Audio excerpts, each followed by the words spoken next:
Здравейте на всички! Кой има рожден ден? Място и за своя ден.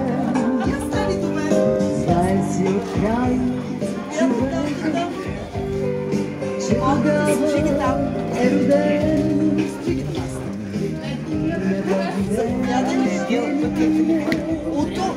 Сега ли са прибрани? Държиш ли здраво? Преди малко. Така. Я слагай на масата. Заповядай. Я ела при мен сега да видим какво става. Ела да видим какво става. Откъде имаш път? От София. Казахме, че си пътували и си закъснял. Така, може ли да спрем само музиката да прочетем картичка? Днес е твоят рожден ден. Твоят прекрасен ден. Сещаш ли се от кой може да е тази изненада? От дъщеря ми.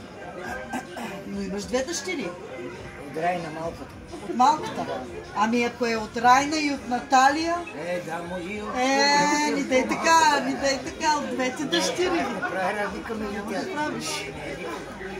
Какво ти пожелават те? Пожелавам и ти много щастливи моменти, изобилие на добро здраве, щедро богатство и много късмет и любов. Това ти пожелават. Добрите думи на щастите ни, да са живи и здрави. По-силно да вите, ти Да им преграшваш. пожелаем да са живи и здрави. Ти се притесни, а? Не. Това е от пътя. От пътя си уморен и те сложиха веднага тук на заведението. Не трябва. Нали? Ама хубаво е така, нали? От двете дъщери, да кажем, двете дъщери, които са в Лондон. Сетиха се за тачи. А мама къде е? Айде, мамо, елай ти тук при него. Ела, мамо, при него. Заповядай картичката. Ами ние от Ян от Любов ще ви пожелаем да сте живи и здрави най-вече. Здрави, радват те хората, рождените. Да.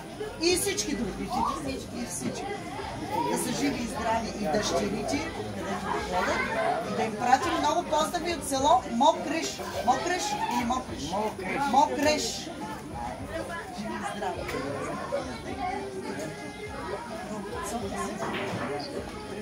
Татко закъснява, трябва да се